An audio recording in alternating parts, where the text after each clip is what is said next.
Tonight, on Randy's old-time radio shows, from the misty wharves of New Orleans to the troubled waters of the Gulf, rides a man with no past and every reason to run. Jason and his boat, the Golden Fleece.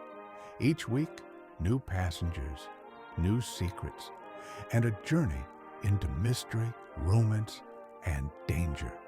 Starring MacDonald Carey as Jason and William Conrad as Louis Dumont. This is Jason and the Golden Fleece.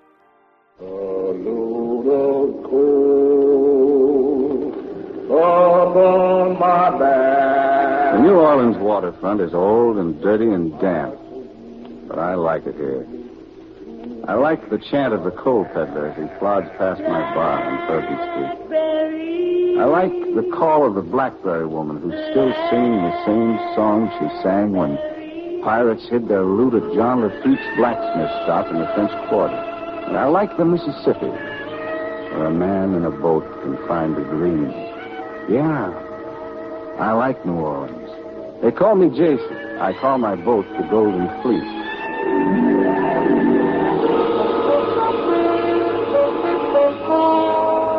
NBC presents transcribed Jason and the Golden Fleece, starring MacDonald Carey.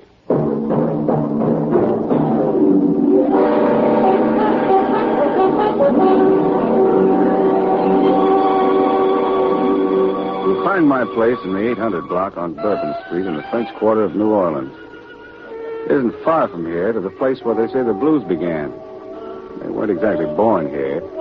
This is just the first place to admit it had them. And the confession turned out to be a song. I hear that song over and over again. I heard it a month ago in the wheelhouse of my 60-foot cabin cruiser from the tense lips of a lovely opera star who chartered the Golden Fleece to sail away from her loneliness. I heard it last week at a table near the bar in the fumbling words of a tired old man who was trying to rekindle the flames of a lost romance to the background music of my concertina. And I heard it again last Friday night from the nervous boy who looked like he was lost as he walked up to my bartender, Louis Dumont. Hello. Hello. Are you looking for somebody? Why, yes, No. What can I do for you? A drink. I'd like a drink. Huh? How old are you, son? Is that any of your business? We've got laws, mister. Don't worry, I'm 21. Well, then what will it be? You heard me. I said I wanted a drink. Okay, but what? Whiskey and... just whiskey. Oui, just whiskey. Jason? Yeah, Louis, I'll talk to him. Bartender, I'd like that drink tonight, if you don't mind. Oui, coming up. We'll be open a long time, son. What's the hurry? You keep out of this. Do you have a driver's license or any identification to show you're of age? What business is that of yours? My name is Jason. This is my place. The law says... I know what the law says. Here's my birth certificate. Well, happy birthday. 21 right in the nose. Louis, this one's on us. All right, Jason. Look, I don't need any favors from you. I can take care of myself. Think so? I think so. And I ought to give you a hit in the head for butting in. I don't think that would be smart. You don't, huh? No.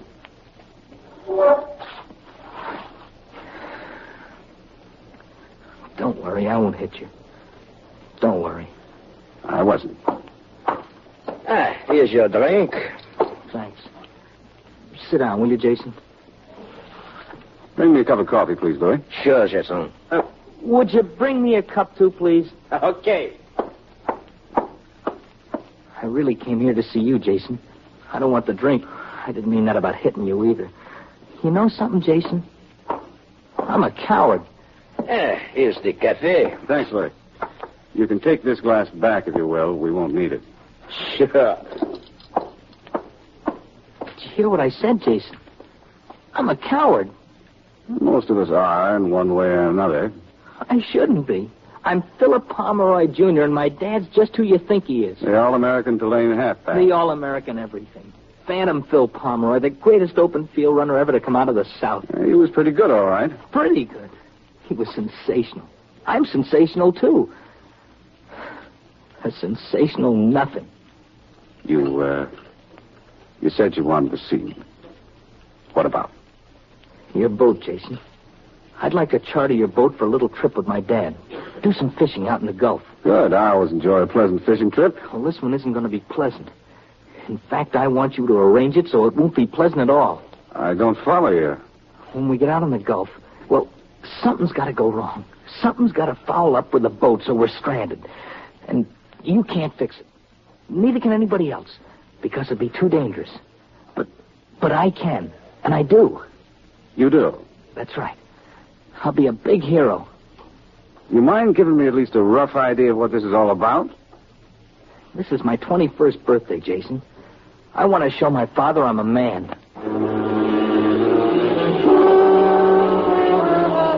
He looked up at me like a lonely puppy begging for a bone.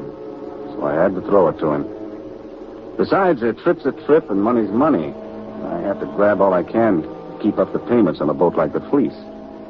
But I was sorry I agreed to his plan the next morning when Louie and I went down to the canal and met Phil's dad. Philip Pomeroy Sr. was close to 50 now. But he was still a college boy. He didn't have a raccoon coat, but he was still wearing his old Letterman sweater. Nice little tub you got here, Jason. Thanks. Toss me that line, Louie. Here's your phone. I got it. Anything I can do to help? No, we're in pretty good shape. Well, now, I'm pretty handy around a boat. Do a lot of fishing. Good for business. Get you off alone with an account so you can really talk turkey. Uh-huh. This trip will be a good thing for my boy, too. Make a man of him. I've always wanted him to do things like this, but he's always been too interested in books and stuff like that. I never cracked a book all through college. Some of us have to get everything the hard way. Oh, that's for the jerks. Personality's the thing, Jason. Got me through school, and it got me head in business, too. You're lucky. Oh, it wasn't luck. I planned it that way. You make a lot of contacts playing football. Good contacts. And I used them right. Take my wife, for example. You know who she was? No. Should I? Her old man was head of one of the biggest firms in New Orleans. So, she fell in love with me. And you know who's head of it now, don't you? I could guess. That's right. Phantom Phil Pomeroy. She fell for me like a ton of bricks. She was a nice girl, too. Yes, sir. I married the boss's daughter. She wasn't a bad looker, either. I did all right. Oh, you'll see. She's coming along. Is Mrs. Pomeroy coming on this trip? Sure. Why not? The way you were talking about her, I figured she was dead.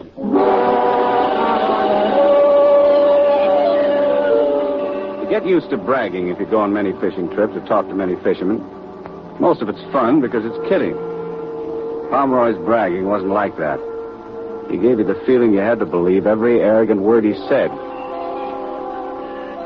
Back at my place, late the afternoon before we cast off, I met the third member of the great big happy family. I'm worried about this trip, Jason. Nothing to worry about, Mrs. Pomeroy. The Golden Fleece is never in better shape, and the weather report looks good. I don't mean the trip itself. I mean about what might happen to little Phil. He's a grown man, Mrs. Pomeroy. Oh, he's legally of age. He can vote, buy a drink, or get married without his parents' permission. You think that makes a grown man? I owe your husband an apology.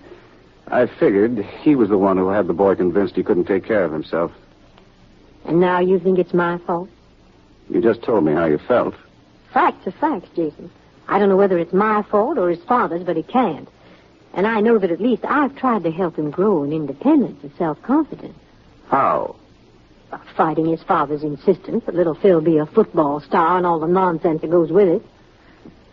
Can an unescorted lady get a drink in this place? We don't stand much on ceremony. What's your pleasure? I think I'm just about at the double bourbon stage. All right. Can't live the kind of life I do without a little anesthetic. Just how bad a guy is he? A big fellow? He's not really bad. He's just no good. Maybe you should have found that out before you involved the son in this. Little Phil wasn't my idea. And I found out quick enough. But I come from an aristocratic old Southern family. We don't even talk about divorce, sir. Thanks. Won't you join me? It's too early and you're going too fast. I got work to do. Must be wonderful to have something to do. Something real, I mean. You do have something real to do, don't you, Jason? I think so. I think the sea is real, and music, and people. A lot of things. Oh, wait till you get to know the Pomeroy. They'll convince you you're wrong about people. Do this again. You said you were worried about this trip and what might happen to your son. Do you feel like clearing me up on that? Oh, he's such a little idiot, Jason. He's planned things like this before to impress his dad. Hikes in the Rockies, hunting in South Africa. Anything to make his dad believe he's anything but what he is. What is he? Why, he's a sensitive little boy who likes to read and dream. Maybe he's a poet, maybe he's an artist, I don't know. But I do know what he isn't. When he tries to be what his dad thinks he should be, it's dangerous. What do you want me to do? Look out for him. Don't let him do anything crazy. He'd jump out into the Gulf into a school of sharks if he thought it would impress his dad. Can you do this again? That's enough, Mrs. Pomeroy. Enough? There's never quite enough. I heard a man say that in a speech once. The first one's one too many, and the last one's never quite enough.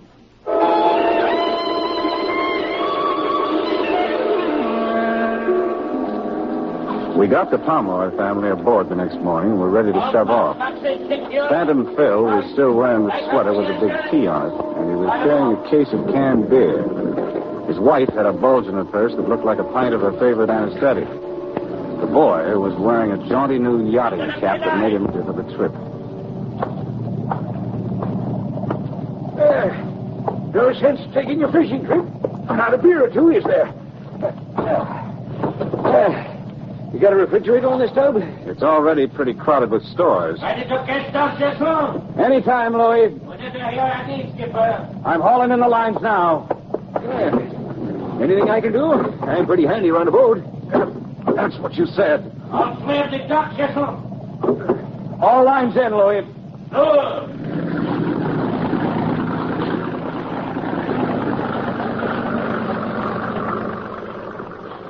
Can I see you a minute, Jason? Sure, son, sure. Just as soon as we get clear. Cecil, how about that boat dead ahead there? Give him a blast and we'll leave her on our port hand. Right. And 2 blasts for the starboard. Right, Jason? That's right, Mr. Pomeroy. What do you got on this thing? Twin marine diesels? Yeah, you know your boats pretty well, don't you? Sure. But fishing's my specialty. Wait till we get out in the Gulf. That's where I shine. Jason, Yeah. What'd you want, Phil? I wanted to see you alone. Sure. Come on topside.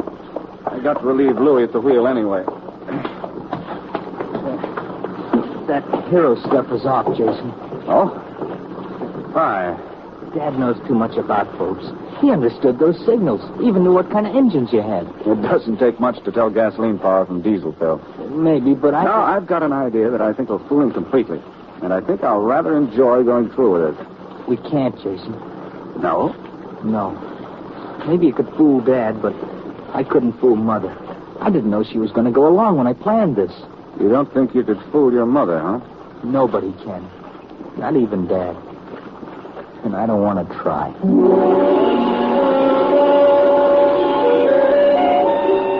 That kid got more complicated every time I talked to him. He sounded for a moment there like he understood his dad was a big phony. But if he did, I couldn't understand why he was so eager to impress him.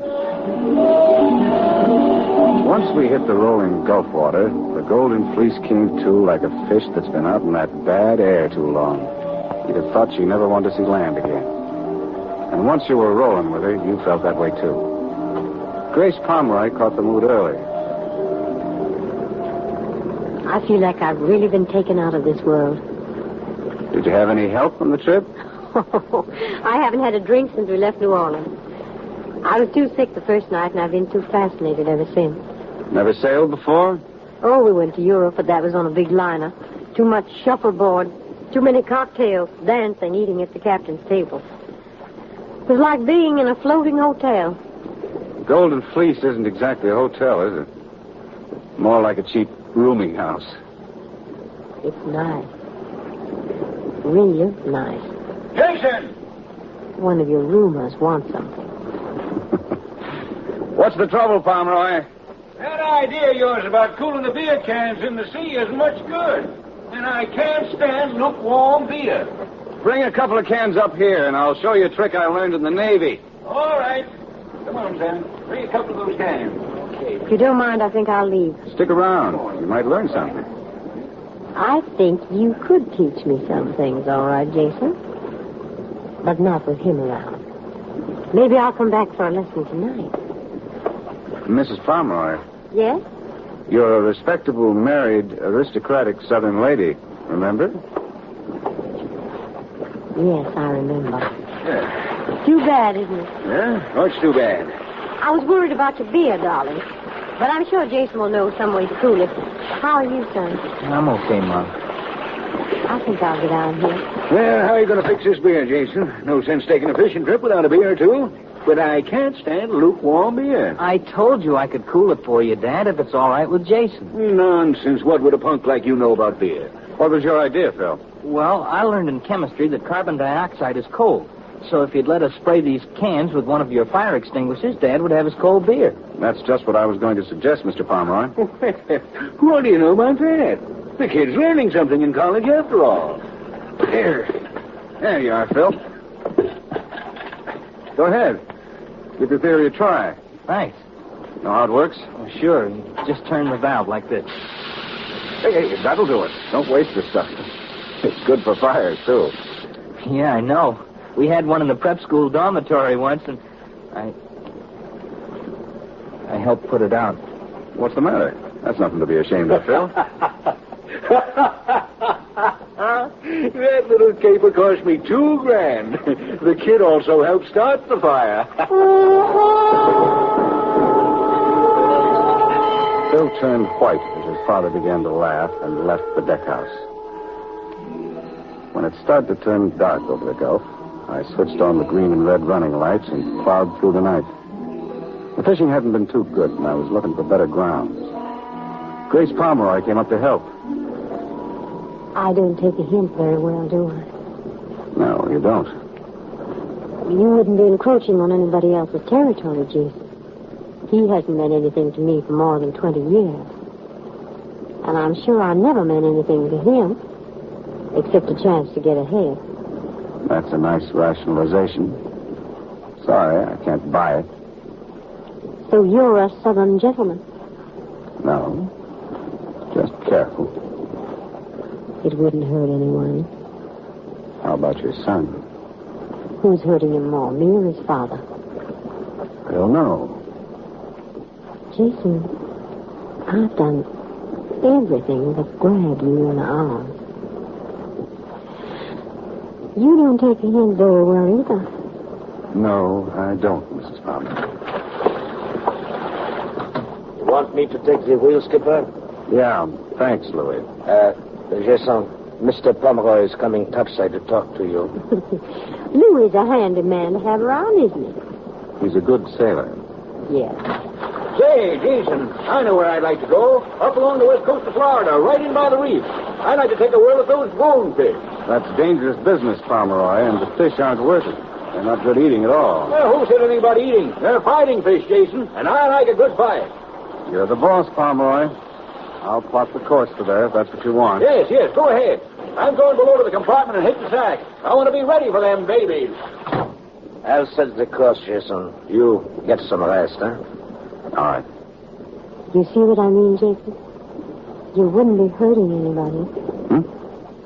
Didn't you notice? What? My husband didn't even know I was here.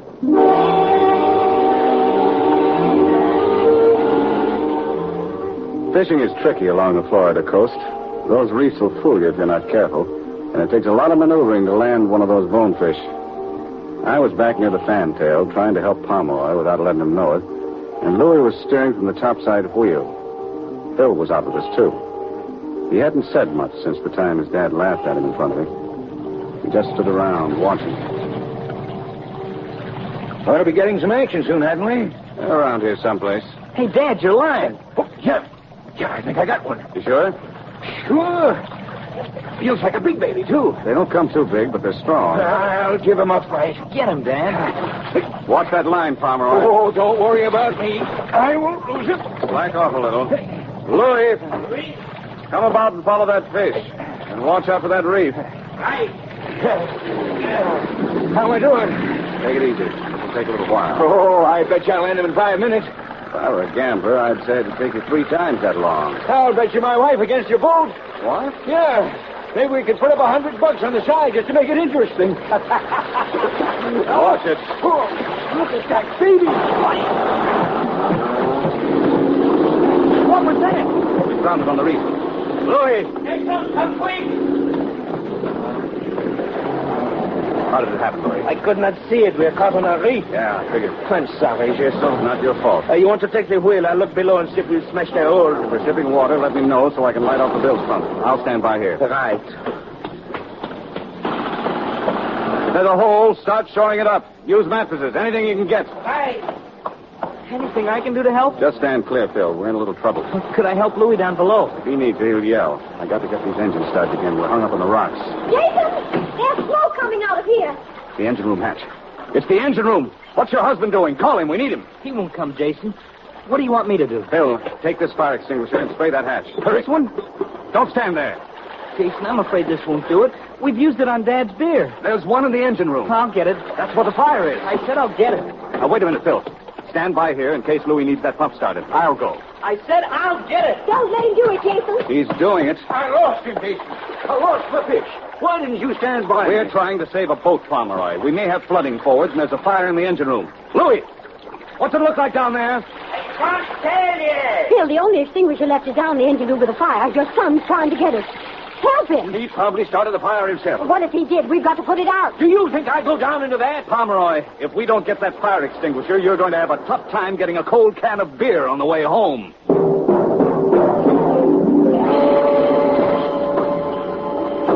The engine room hatch was jammed, and the smoke coming out had traces of flames in it, but Phil kept trying.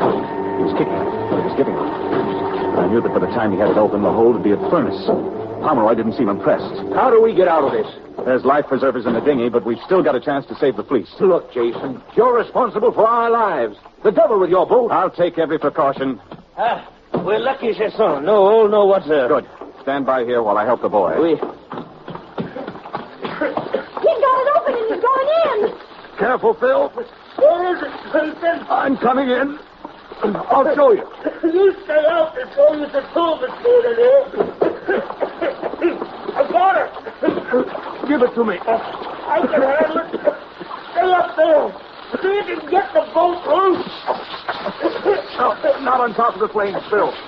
Hit the bottom. Right. That's the way, boy. That's the way.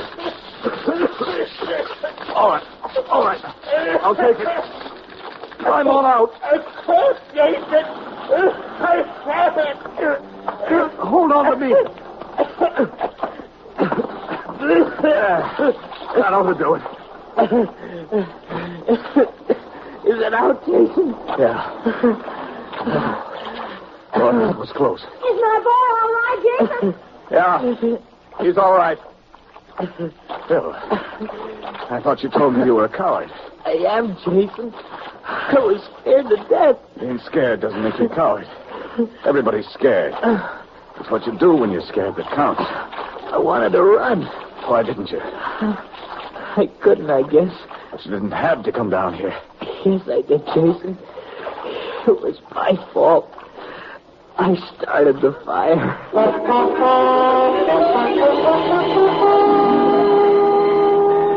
He didn't faint. He just collapsed from exhaustion. His clothes were scorched and torn, and his hair was burned. There were big, ugly welts around his face and neck. But he looked a lot better than I'd ever seen him before. By the time I'd dragged Phil out on deck, Louis had us clear of the reef, and we headed home. When we tied up, they all said goodbye, but they said it in a way that made me realize I'd see them all again. Conroy was the first to arrive. I was wondering about that fire. Did it damage your boat much? It'll be all right.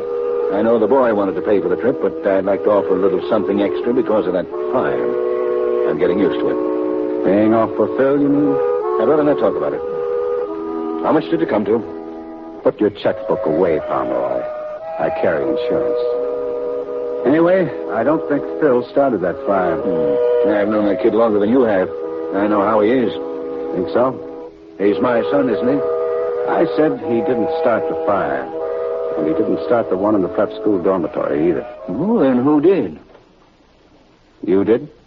Now, wait a minute. You didn't have the idea or light the match, but you started the fire, Conroy. What are you talking about? I was miles away. You've never been very far away from that boy. Every time he looks over his shoulder, he sees you.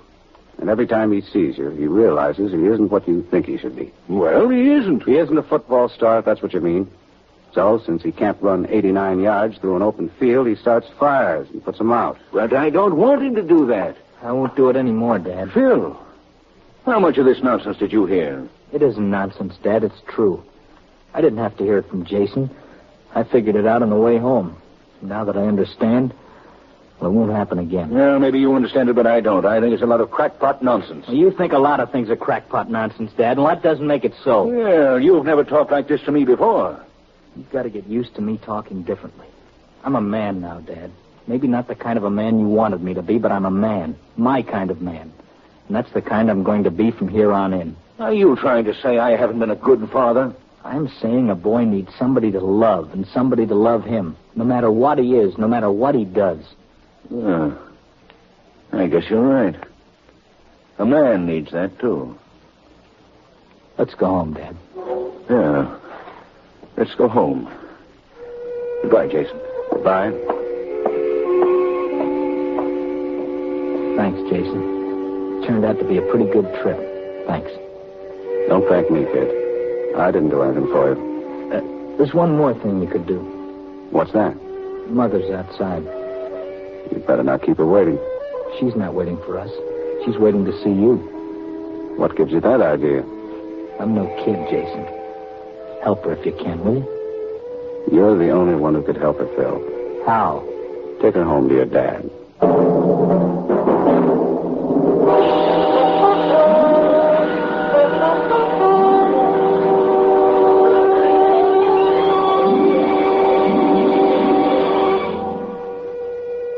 The Golden Fleece means many things to many people.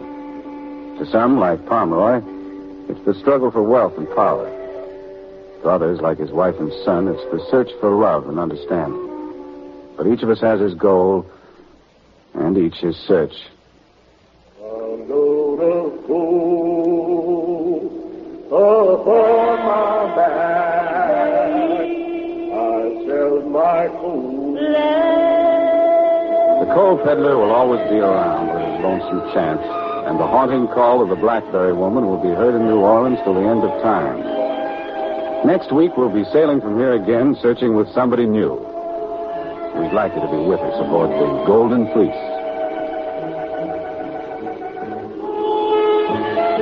Jason and the Golden Fleece, starring MacDonald Carey with Bill Conrad as Louis Dumas, is written by Cleve Herman and Herb Ellis and directed by Art Jacobson. Original music is composed and conducted by Frank Worth. Also heard tonight were Jeanette Nolan as Grace, Bill Johnstone as Pomeroy, and Gil Stratton Jr. as Phil. This is NBC, the National Broadcasting Company.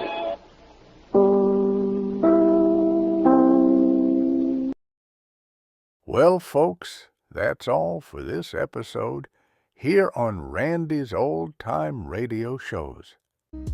Now, bringing these golden oldies back to life takes no small amount of time and effort from our good friend Randy, cleaning up the audio, converting the files, and making sure each show has the best audio possible. If you've enjoyed the program and you'd like to help keep these classics on the airwaves night after night, why not consider a small donation? Every penny goes straight to supporting Randy's work and helping this channel stay on the air. You'll find the links down in the description below. And for those of you kind souls who've already given, Randy tips his fedora to you. Your support truly keeps this old radio spirit alive. Thanks ever so much. And until next time, keep those dials tuned and keep the memories rolling.